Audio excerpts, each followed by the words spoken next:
CTV family, catch us live on your TV screens. CTV will be 4 p.m. till 5 every week. Welcome back to Ekse Live. You're still tuned into the biggest, the baddest, and the most hip and happening show in the motherland, baby. Like we mentioned before the break, that we will be shining the light on cancer survivors today. So we have a quick clip for you to see and just hear tips and all about cancer. But we'll be back and telling you more about it. Check out the video. What is cancer? Did you know that cancer isn't one disease? It's more than 100? But all cancers have something in common, and this video explains what it is. Cancer is a disease that starts in our cells. Our bodies are made up of trillions of cells, grouped together to form tissues and organs, such as muscles and bones, the lungs, and the liver. Genes inside each cell tell it to grow, work, divide, and die. Normally, our cells follow these orders, and we remain healthy. But sometimes the instructions in some cells get mixed up, and these cells start to grow and divide uncontrollably. Over time, the abnormal cells may form a lump or tumor. Some tumors are non-cancerous, and some are cancerous.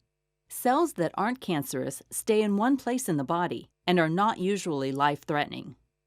Cells that are cancerous, however, can grow into nearby tissues and spread to other parts of the body. Cancer cells that spread to other parts of the body are called metastases. The first sign that cancer has spread or metastasized is often swelling of nearby lymph nodes, like those in the neck, underarm, or groin areas.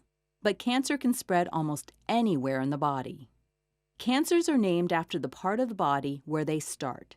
For example, cancer that starts in the bladder but spreads to the lung is called bladder cancer with lung metastases.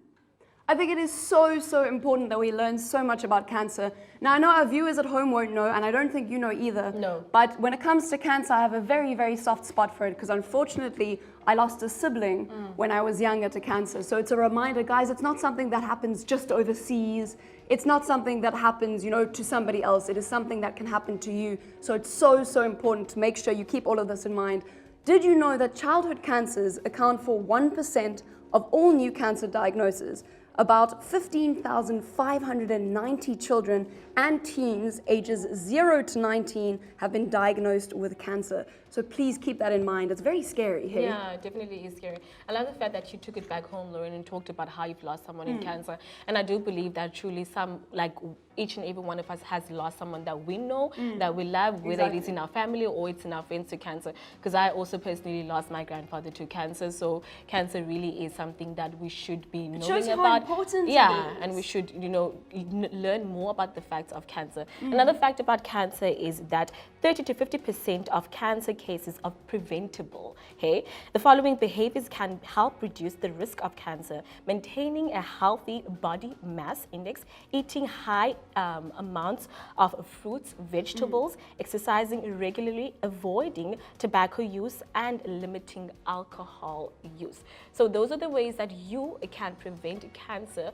So if you know these, please do spread the word and let your neighbors and everyone that you know about ways to prevent cancer. I think it's so crazy to hear a statistic that 30 to 50% of cancers are preventable. It shows you to everybody at home. Guys, everything Mona Lisa just said, it's so simple to do, Eat your veggies, eat fruit, just make sure you're doing those little things, little habits every day. Everything that's little goes a long way, believe it or not, hey? Definitely. So should we go on to some more cancer facts? I think we're gonna be going off very soon to a totally different subject. But guys, we hope that you've learned a lot about cancer, a lot of really important things. We know it's a sad topic, but it's so important to know about this and share the information with others as well. But right now, very soon, in just a few seconds, Thabiso the chef is joining us, and we're gonna be learning so much. And I'm gonna love and leave you to that. Thabiso, welcome. Thank you very much. So we've gone from a very sad topic to a very happy topic, but that's what life is about, right? That's true. How are you feeling? I'm a bit nervous. A bit nervous, that's okay. Like a lot of cameras here. It's okay, it's part of the journey, a little bit of nervous, a little bit of excitement. So Thabiso is a chef at the Silo Hotel, and I think that's completely incredible. The Silo Hotel, that's a very fancy job to have. How did you end up becoming a chef? Where did that journey start for you? I think the journey started when I was still young. I was staying with my aunt, and they will have to help her to cook before we would watch wrestling, WWE Raw. That was your thing? Yeah, so I will have to help her quickly so that by 5 o'clock I'm watching the TV, and actually started growing. But due to the environment where I was staying, people used to say cooking was for ladies or gays. So I thought maybe I'm gay because people are like, I love cooking. And then as I grew up and I found out this is one thing that I want to do, if people think I'm gay, whatever, I will still cook because I love cooking. Regardless of what people think. And Yeah. I started cooking and came to Cape Town to study here. And then started working.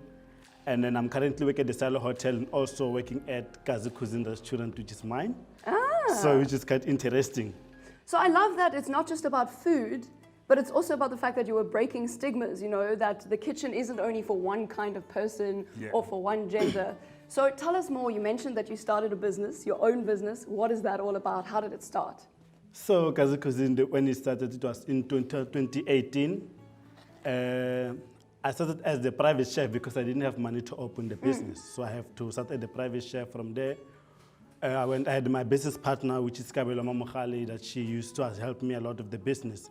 And she gave me a lot of support that I needed because she's helped me out to do whatever we do. If you want, like, in terms of getting some funds, we'll be busy writing emails and together so that we can try to get something. And actually, at the end of the day, we managed to open the business, which is Kazi Cuisine. And now we're still pushing it to make it more success and every time now. So how old is Kazi Cuisine now? So Kazi Cuisine we opened last year around July, if I'm not mistaken. That's when we opened the space where we're renting now as a restaurant because from the private chefing. So yeah. I think that's so awesome. And you said something really, really beautiful earlier off camera. And I wanted to ask you, you know, what does making food mean to you? I think food heals me. And I think also being in the kitchen heals me. I think I can express my feelings more when it comes to cooking. If I'm angry, I'm sad, take me to the kitchen and you will create a smile in my face. I think that's such an awesome way. It sounds like something that's therapeutic. You know, you're not just chucking something in a pot to just eat. You're actually having a creative process while making that food. So for somebody like me who is horrible at cooking, and for any viewers at home that are also terrible at cooking, what kind of suggestions would you give? What's 1 or 2 tips that we must almost think about when we're making food? I think when you make food, go to my Instagram of Kazi Cuisine and then you will find the best food there. But by the way, I think when it comes to cooking, think about love.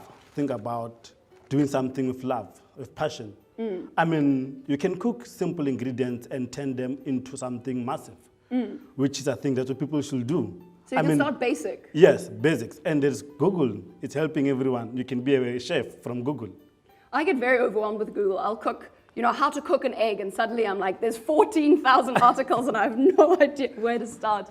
So guys, we hope that you don't go anywhere. And if there's any aspiring chefs at home, just, you know, take the inspiration from Thabiso. He gave you his Instagram account. What else? Is there any other numbers or emails that guests can get? Okay, we can give you the one for Kazi Cuisine, which is in Facebook is Kazi Cuisine, Instagram Kazi Cuisine Restaurant, and Twitter also at Kazi Cuisine. But for my personal one, it's at Thabisho Sechogela, both Facebook and Instagram. So there you have it, guys. Just make sure you learn at least one cooking thing. You know, start with passion. And I think it's so beautiful you said that food allows you to express yourself. Yes. I think that's absolutely awesome. I think, I mean, if you do food also, it's not only about being in the kitchen, and it's about making people happy. It's making people from sad face to happy face. I mean, that's the way we do business, because now if you do business, you know that if I open Kazi Cuisine, someone will get hired. And it's something that you're doing, you're making a change.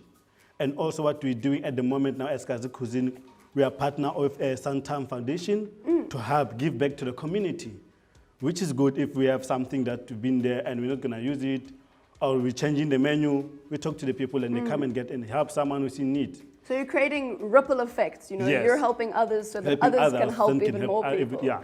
I think it's so beautiful. You're talking about a journey, how food helps you express yourself. And then when people eat that really good food, it helps them, you know, feel happy or feel joyous.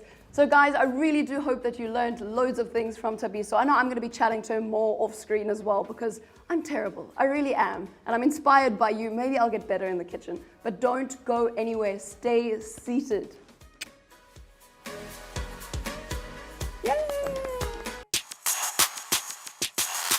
CTV family.